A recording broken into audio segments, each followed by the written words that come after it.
Trump اور اس کی team اپنے اصل فون اور لیپ ٹاپ چین کیوں نہیں لے کے گئی؟ جاتے ہوئے امریکی وفد تمام چینی تحائف کوڑے کے ڈبے میں کیوں پھینک گیا؟ تو سیڈیٹیز ٹریپ کیا ہے؟ شی نے اس کا تذکرہ کیوں کیا؟ تائیوان پر چین نے کیا دھمکی دی؟ بوئنگ 200 جہازوں کا کانٹریکٹ ملا، لیکن اس سب کے باوجود بوئنگ کے شیئر کی قیمت گر کیوں گئی؟ اے آئی میں اب چین کون کون سی چپس خرید سکے گا؟ ایران اور ہرمز کے مسئلے پر کوئی حل نکلا یا نہیں؟ کون مضبوط دکھا، کون کمزور؟ تاریخ اس سمٹ کو ایک ناکام دورے کے طور پر کیوں یاد رکھے گی؟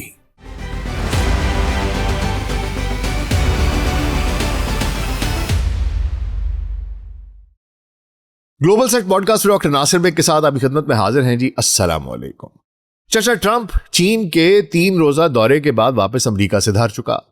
آنے سے پہلے چچا نے بہت بڑکیں ماری تھیں، بڑے بڑے دعوے کیے تھے، اور چچا گیا بھی تو پوری بارات کے ساتھ تھا، گویا دلہنیاں لینے جا رہا ہو۔ ٹیسلا اور اسپیس ایکس کا ایلون مسک، ایپل کا ٹم کوک، انویڈیا کا جینسن ہوانگ، بلیک راک، بوئنگ سمیت 18 کے قریب سی ای اوز ساتھ لے کر گیا۔ یہ 9 سال کے بعد کسی امریکی صدر کا بیجنگ کا پہلا سرکاری دورہ تھا، بنیادی طور پر شی جن پنگ کے ساتھ 13 سے 15 مئی تک 3 روزہ سمٹ۔ اس سمٹ پر صرف امریکہ اور چین ہی نہیں بلکہ پوری دنیا کی نظریں جمی تھیں کہ دنیا کے 2 طاقتور ترین ملکوں کے سربراہ مل رہے ہیں، ہو سکتا ہے کچھ بھلا ہو جائے ایک ایسی دنیا میں جسے اب رول لیس ورلڈ آرڈر گورن کرتا ہے، جس کی لاٹھی اس کی بھینس کی دنیا، جہاں اخلاقیات کا کوئی عمل دخل ہے نہ اصولوں اور قوانین کا، جہاں صرف طاقت کی کرنسی چلتی ہے، جہاں دھونس کی زبان میں بات کی جاتی ہے، جہاں ایک آدمی کو دھرتی پر بوجھ سمجھا جاتا ہے، جہاں مذہبی، لسانی، نسلی اور قومی تعصب کا جادو سر چڑھ کر بولتا ہے۔ وہ دنیا جو 2.5 ماہ سے ایک ناجائز ملک کے خبیث وزیر اعظم اور ایک ملک کے بگڑے نوابزادے صدر کے ہاتھوں یرغمال ہے۔ تیل کی اہم راہداری آبنائے ہرمز بند پڑی ہے، عالمی معیشت کا جنازہ نکل چکا، غریب روٹی کو ترس رہا، اور یہ فرعون اپنی ہٹ دھرمی پر ویسے ہی قائم ہے۔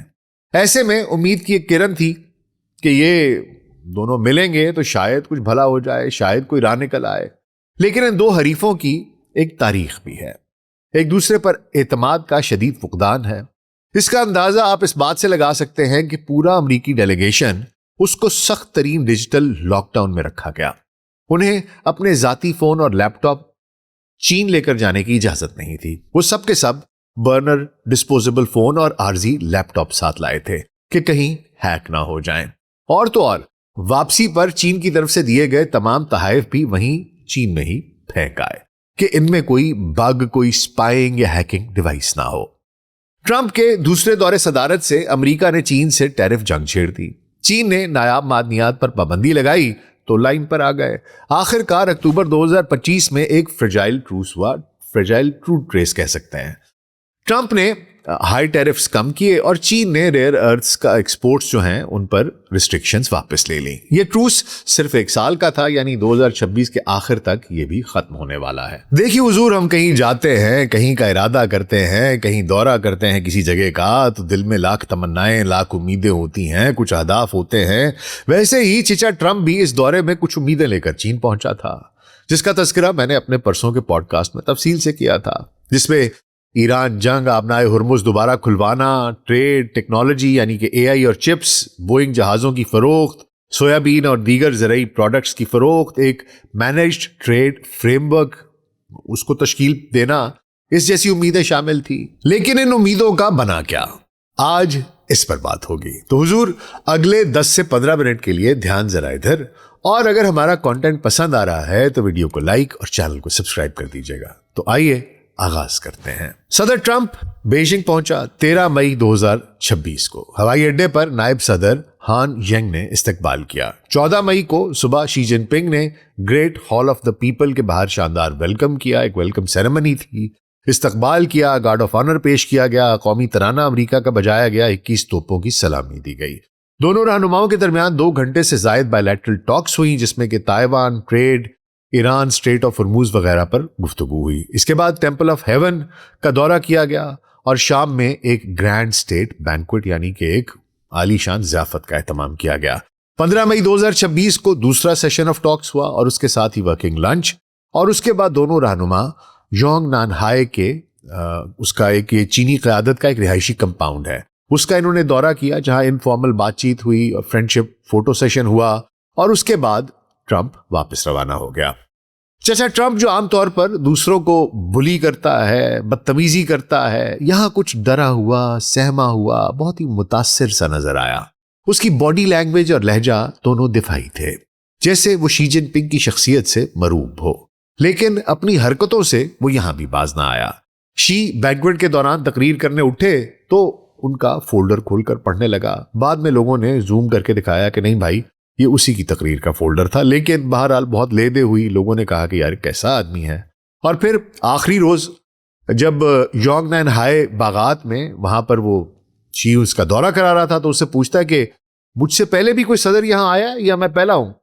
یعنی مطلب میں خاص ہوں اس لیے مجھے یہاں لے کے آئے ہو؟ مطلب بھائی تم صدر ہو امریکہ کے، ایسی کیا انسیکیورٹی ہے تجھے؟ بہرحال حضور ٹرمپ تو آپ کو معلوم ہے کہ ایسی جسے ہم پنجابی میں کہتے ہیں کہ چولیاں مارتا رہتا ہے۔ جو اصل کہانی ہے وہ اس گفتگو کے 2 سیشنز کی ہے جو 14 اور 15 مئی کو ہوئے۔ بات چیت کے آغاز میں ہی دراصل شی نے ایک ایسی مثال دے دی جو اس پورے دورے کے ڈائنامکس کا خلاصہ تھی۔ شی جن پنگ نے بات چیت کے آغاز میں ہی تھوسیڈیڈیز ٹریپ کا حوالہ دیا۔ یہ ایک اہم تاریخی تصور ہے جو قدیم یونان سے آیا ہے، تقریباً 2400 سال پہلے۔ ایتھنز ایک رائزنگ پاور تھا جو تیزی سے مضبوط ہو رہا تھا، وہیں دوسری طرف اسپارٹا تھا جو ایک اسٹیبلشڈ پاور تھا۔ اسپارٹا نے ابھرتے ہوئے ایتھنز کو اپنے لیے خطرہ سمجھنا شروع کر دیا۔ نتیجہ یہ نکلا کہ دونوں کے درمیان پیلوپونیشین جنگ شروع ہو گئی جو 431 قبل مسیح سے 404 قبل مسیح تک جاری رہی۔ اس جنگ کے تاریخ دان تھوسیڈیڈیز نے پھر بعد میں یہ لکھا کہ جب ایک طاقتور ملک تیزی سے ابھر کر دوسرے طاقتور ملک کے لیے خطرہ بن جائے تو خوف کی وجہ سے جنگ تقریباً ناگزیر ہو جاتی ہے۔ پھر جدید دور میں ہارورڈ یونیورسٹی کے پروفیسر گراہم ایلیسن نے 2010 کی دہائی میں اس تصور کو دوبارہ مشہور کیا، اس پر انہوں نے تحقیق کی اور انہوں نے پچھلے 500 سال کی تاریخ میں 16 ایسے کیسز اسٹڈی کیے جن میں ایک رائزنگ پاور نے اسٹیبلشڈ پاور کو چیلنج کیا۔ ان 16 میں سے 12 کیسز میں جنگ ہوئی، جیسے پہلے عالمی جنگ سے پہلے جرمنی اور برطانیہ کا تنازع۔ شی کے کہنے کا مطلب تھا کہ تم ایک ڈھلتی ہوئی سپر پاور ہو اور ہم ایک ایمرجنگ سپر پاور ہیں۔ تم وہ غلطی نہ کرنا جو اسپارٹنز نے کی تھی، ہماری ترقی اور طاقت سے خوف زدہ ہو کر ہم سے جنگ کرنے کا نہ سوچ بیٹھنا۔ تم ایک گرتی ہوئی دیوار ہو، ہم سے مت ٹکرانا۔ اس مثال میں چھپی ایک دھمکی تھی جو تائیوان سے جڑی تھی۔ تائیوان اس پورے سمٹ کا سب سے اہم، حساس اور خطرناک موضوع تھا۔ چین کے لیے تائیوان اس کا ایک کور انٹرسٹ ہے، وہ اسے اپنا اٹوٹ حصہ سمجھتا ہے۔ شی جن پنگ نے صاف لفظوں میں وارننگ دی کہ اگر تائیوان کے معاملے کو غلط طریقے سے ہینڈل کیا گیا تو دونوں ممالک کے درمیان براہ راست ٹکراؤ یا کلیش ناگزیر ہو جائے گا۔ ٹرمپ کا ریاکشن اس پہ کیا تھا حضور؟ تو ٹرمپ ادھر تو کچھ نہیں بولا، لیکن امریکہ واپسی کے دوران ایئر فورس 1 میں صحافیوں سے بات کرتے ہوئے اس نے کہا کہ we talked a lot about Taiwan. She does not want to see a fight for independence. That would be a very strong confrontation. I heard him out. I didn't make a comment. I have a lot of respect for him.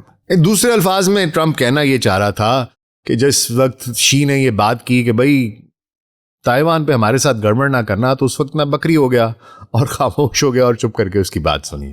دیکھیے حضور، امریکہ میں 1979 کے Taiwan relations act کے تحت قانونی طور پر امریکہ پابند ہے کہ وہ تائیوان کو اپنا دفاع کرنے کی صلاحیت فراہم کرے۔ اس سلسلے میں دسمبر 2025 میں $11.1 بلین مالیت کا ہتھیاروں کا پیکج منظور کیا گیا تھا، اور اب ایک نئی آرمز ڈیل التوا میں ہے جس کی مالیت $14 بلین ہے۔ اس پیکج میں جدید انٹرسیپٹر میزائلز، ہوئٹزرز، ڈرونز اور دیگر دفاعی سسٹمز شامل ہیں۔ اگر ٹرمپ اس ڈیل کو کینسل کر دیتا ہے یا روک دیتا ہے تو تائیوان کی دفاعی قوت کافی کمزور ہو جائے گی۔ چین اپنی مشقوں اور دباؤ میں مزید اضافہ کر سکے گا۔ اور اگر ٹرمپ نے ایسا کیا تو اس سے نہ صرف تائیوان بلکہ امریکہ کے اہم اتحادیوں جاپان، جنوبی کوریا، آسٹریلیا اور فلپین کا اعتماد بھی ٹوٹ سکتا ہے۔ انڈو پیسفک خطے کا پاور بیلنس بدل سکتا ہے اور چین تائیوان پر اپنا دباؤ بڑھانے کی ہمت کر سکتا ہے۔ Secretary of state Marco Rubio اس نے بھی کہا کہ جناب امریکہ کی بنیادی پالیسی تبدیل نہیں ہوئی ہے، لیکن حتمی فیصلہ ٹرمپ خود کرے گا جو ابھی التوا میں ہے۔ ماہرین اسے بہت بڑا جیو پولیٹیکل رسک قرار دے رہے ہیں کیونکہ تائیوان چین اور امریکہ کے درمیان سب سے بڑا فلیش پوائنٹ ہے۔ اب آ جاتے ہیں جناب فلیش پوائنٹ نمبر 2 پر، جو پوری دنیا کے لیے ایک فلیش پوائنٹ ہے۔ اس سمٹ کا دوسرا اہم ایجنڈا ایران کی جنگ اور اسٹریٹ آف ہارموز تھی۔ دونوں رہنماؤں ٹرمپ اور شی جن پنگ نے اس بات پر اتفاق کیا کہ ایران کو نیوکلیئر ویپن حاصل نہیں کرنا چاہیے۔ ایران خود بھی یہی کہتا ہے کہ وہ نیوکلیئر ہتھیار نہیں بنانا چاہتا۔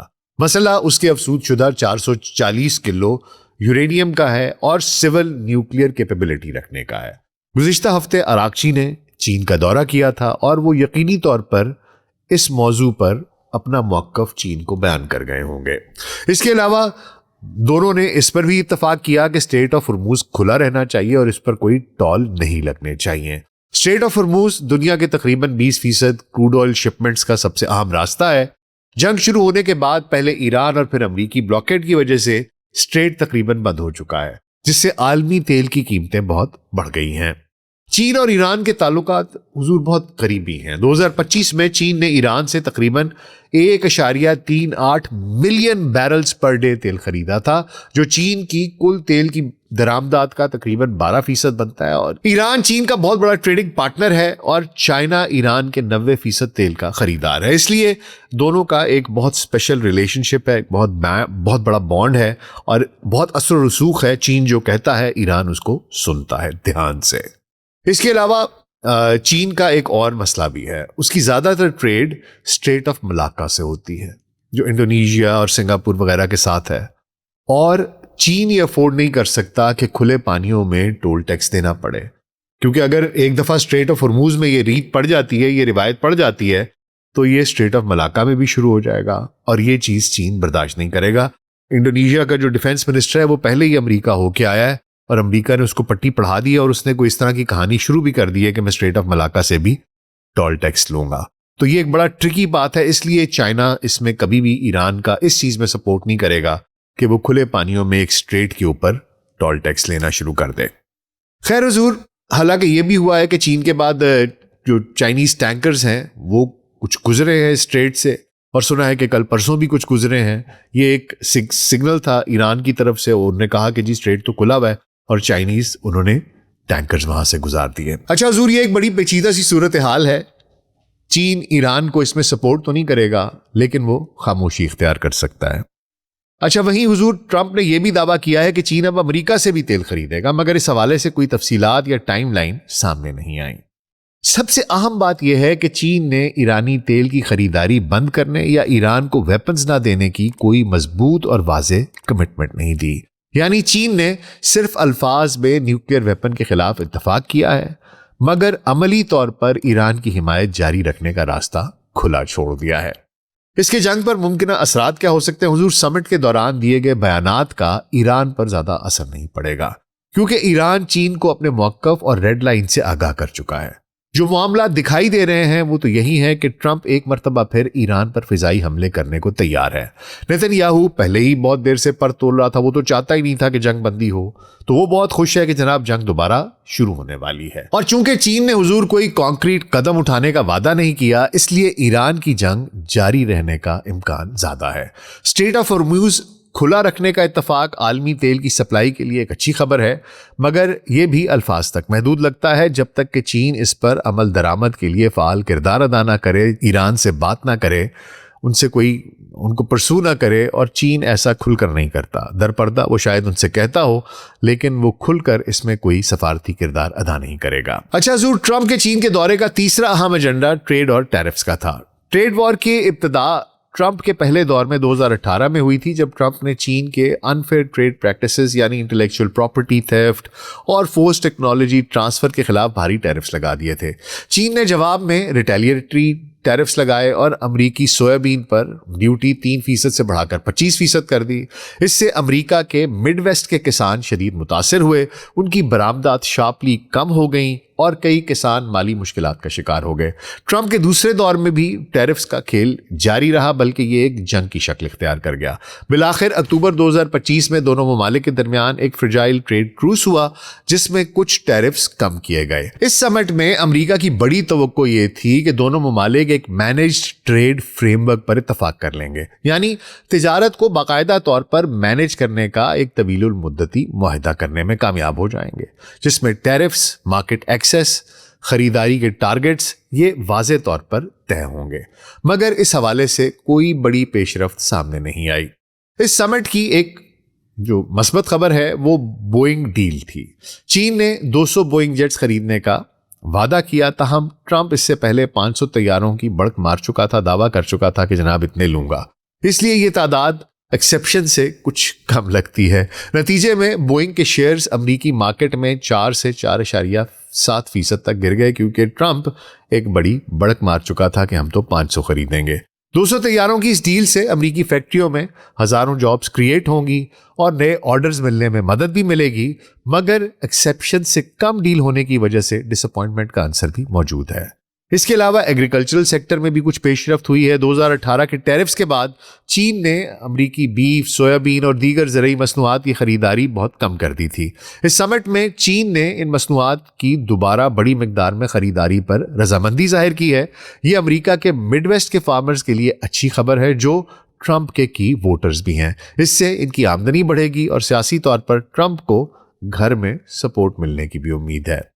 ٹریڈ میں کچھ مثبت اقدامات ضرور ہوئے ہیں، مگر مینج ٹریڈ فریم ورک جیسا بڑا اسٹرکچرل معاہدہ نہیں ہو سکا جس کی ٹرمپ انتظامیہ شدید خواہش مند تھی۔ اس لیے مجموعی طور پر ٹریڈ کے شعبے میں بھی محدود کامیابی ملی ہے۔ اچھا حضور، ٹرمپ اور شی سمٹ کا اگلا اہم ایجنڈا ٹیکنالوجی اور AI چپس کا شعبہ بھی تھا۔ 2022 میں بائیڈن ایڈمنسٹریشن نے انویڈیا کے A100 اور H100 چپس کی چین کو ایکسپورٹ پر پابندی لگا دی تھی۔ اس کا مقصد یہ تھا کہ چین ملٹری اور آرٹیفیشل انٹیلیجنس کے شعبے میں امریکہ کے برابر نہ پہنچ سکے۔ بعد میں ان پابندیوں کو مزید سخت کر دیا گیا تھا۔ اس سمٹ میں ایک اہم پیش رفت یہ ہوئی ہے کہ انویڈیا کے H200 اور A200 چپس کو تقریباً 10 بڑی چینی کمپنیوں جن میں علی بابا، ٹینسینٹ، بائٹ ڈانس اور دیگر شامل ہیں کو فروخت کرنے کی اجازت دے دی گئی ہے۔ یہ chips top of the line black series نہیں ہیں، لیکن پرانے H100 اور A100 چپ سے بہتر پرفارمنس دیتے ہیں۔ اس کا مطلب کیا ہے؟ یہ فیصلہ چین کو AI ڈیٹا سینٹرز بنانے اور اپنی آرٹیفیشل انٹیلیجنس کی صلاحیت بڑھانے میں مدد دے گا، تاہم امریکہ نے سب سے جدید چپس کی برآمد پر پابندی برقرار رکھی ہے، جس سے اس کی ٹیک سپیریورٹی اور ایج اب بھی محفوظ رہے گی۔ وہیں دوسری طرف شی جن پنگ یہ کہتا ہے کہ بھائی مجھے تو تمہاری چپس کی ضرورت بھی نہیں ہے، میں چاہتا ہوں کہ ہم اپنی AI چپس ڈیولپ کریں، اور اسی کی طرف چین رواں تواں ہے۔ اچھا حضور، اس کے بعد کر لیتے ہیں چین کے سب سے مین نیگوشیٹنگ ٹول کی، جو کہ ہے ریئر ارتھس۔ ریئر ارتھس کے حوالے سے دونوں طرف سے کوئی واضح بات یا معاہدہ سامنے نہیں آیا، جو ٹریڈ وار کے دوران ایک بہت اہم مسئلہ رہا تھا، چائنا کا سب سے پرائم ویپن تھا۔ خلاصہ یہ ہے حضور کہ ٹیکنالوجی کے شعبے میں کچھ نرمی ضرور آئی ہے، مگر امریکہ نے اپنی AI ٹیکنالوجی کو مکمل طور پر چین کے لیے میسر کرنے سے گریز کیا ہے۔ ان کی طرف سے ایک بیلنس پیش رفت ہے، جبکہ شی یہ کہتے ہیں کہ جناب میں نہیں چاہتا کہ میں کسی بھی طریقے سے کسی اور کی ٹیکنالوجی، کسی اور کی AI چپس پر انحصار کروں۔ وہ کہتے ہیں کہ ہم اپنی AI چپس خود ڈیولپ کر رہے ہیں۔ اچھا حضور، اس کو ذرا اوور آل دیکھ لیں مجموعی طور پر، تو سب سے بڑی کامیابی اس میں یہ ہے کہ دونوں نے ریگولر ہائی لیول میٹنگز جاری رکھنے کا فیصلہ کیا ہے۔ شی ستمبر میں وائٹ ہاؤس جا رہے ہیں اور مزید ملاقاتیں اس کے علاوہ بھی ہوں گی۔ اچھی بات یہ ہے کہ دونوں سپر پاورز میں رائیولری ان کنٹرولڈ اسپائرل میں جانے سے بچانے کا احساس پیدا ہو گیا، یعنی کہ ٹیک وار ہے، ملٹری کلیش کی طرف نہ نکل جائے کہیں۔ ان کو یہ سمجھ میں آ گئی کہ ہم نے اس کو مینج کرنا ہے۔ جو تھوسیڈیڈیز ٹریپ کی بات کی ہے شی نے، دیٹ واز ویری امپورٹنٹ، کہ دیکھو ہماری ایک دوسرے سے ایک ہیلدی کمپٹیشن ہو، کون آگے نکلتا ہے، یہ ضرور ہونا چاہیے، لیکن دشمنی میں آ کر اگر حملے کی طرف جاؤ گے، دوسری طرف جاؤ گے، تو اس کا نقصان تمہیں ہم سے زیادہ ہو جائے گا۔ اس لیے یہ احساس دونوں کو ہو گیا ہے اور دونوں کو ایک دوسرے کی ضرورت ہے۔ ایسا نہیں ہے کہ کوئی بہت بڑا ایک چیمپئن ہے، لیکن کیونکہ چین ابھر رہا ہے اس لیے وہ زیادہ اسٹرانگ دکھ رہا ہے۔ اگر اوور آل دیکھوں تو اس پورے کے پورے سمٹ میں ٹرمپ کو کوئی پرسنل یا بڑی وکٹری نہیں ملی۔ ایران، تائیوان، ریئر ارتھس، اس پر کوئی بریک تھرو نہیں ہوئی، ٹریڈ محدود رہی، سی اوز کی بڑی تعداد کے باوجود ڈیلز نہیں ملیں، بوئنگ ڈیل ایکسیپشنز کے مطابق نہیں تھی، دنیا کے لیے بھی کچھ خاص نہیں ہوا، ٹینشنز جوں کی توں ہیں۔ اوور آل دیکھوں تو شی اور چین اسٹرانگر لگے۔ شی نے تائیوان کی جو کلیئر ریڈ لائنز ہیں وہ برقرار رکھتے ہوئے اسٹیبلٹی کا پیغام دیا، جبکہ ٹرمپ کنسیشنز دیتا نظر آیا۔ چائنا نے آپٹکس اور نیگوسیشنز میں ڈومیننس دکھائی۔ ممکنہ مستقبل حضور کیا ہو سکتا ہے؟ ٹرمپ ایران کے ساتھ جنگ دوبارہ شروع کر دے گا۔ بعض لوگ تو یہ کہتے ہیں کہ جیسے ہی وہاں لینڈ کرے گا ہو سکتا ہے اس کے گھنٹے کے اندر اندر جنگ شروع کر دے، ہو سکتا ہے کچھ ٹائم لگے، لیکن لگتا یہی ہے کہ شاید اس ویکنڈ پر کچھ نہ کچھ کر دے گا، کیونکہ چائنا نے اس طرح سے انٹرسٹ نہیں لیا، نہ کوئی ذمہ داری لینے کا ارادہ ظاہر کیا ہے۔ اگر تائیوان پہ آؤں تو تائیوان آرمز سیل جو ہے وہ ایک بہت بڑا آگے جا کر چائنا اور امریکہ کے درمیان بہت بڑا ایشو بن سکتا ہے۔ اگر یہ سیل کینسل نہ ہوئی تو چین امریکہ تعلقات میں مزید تناؤ پیدا ہوگا، اور اگر کینسل ہو گئی تو چائنا تائیوان اسٹریٹ میں مضبوط ہو جائے گا، اور امریکہ کی یہ جو پیسیفک ہے اس میں جاپان ہے، ساؤتھ کوریا ہے، فلپینز ہے، آسٹریلیا ہے، ان سب کے درمیان بھی لوگ یہ سمجھ جائیں گے کہ بھائی یہ تو ہم تو اس کے لیے ایک بارگیننگ چپ ہیں، یہ جاتا ہے اور ہمیں بارگین کر کے اپنے لیے فائدے لے کر آ جاتا ہے۔ تو یہ ایک بڑا ٹرکی پاتھ ہے ٹرمپ کے لیے۔ اوور آل یہ سمٹ ٹینشنز میں کچھ کمی کا باعث تو بنے گا، مگر ڈیپ اسٹرکچرل ایشوز، ٹیک ڈیکپلنگ، تائیوان، مڈل ایسٹ حل نہیں ہوں گے۔ دونوں سپر پاورز جانتے ہیں کہ مکمل ڈیکپلنگ یا جنگ دونوں کے لیے تباہ کن ہوگی، مگر کمپٹیشن جاری رہے گا۔ یہ دورہ شارٹ ٹرم سٹیبلٹی تو دلائے گا، مگر لانگ ٹرم ٹینشنز اب بھی موجود ہیں جو جاری رہیں گی۔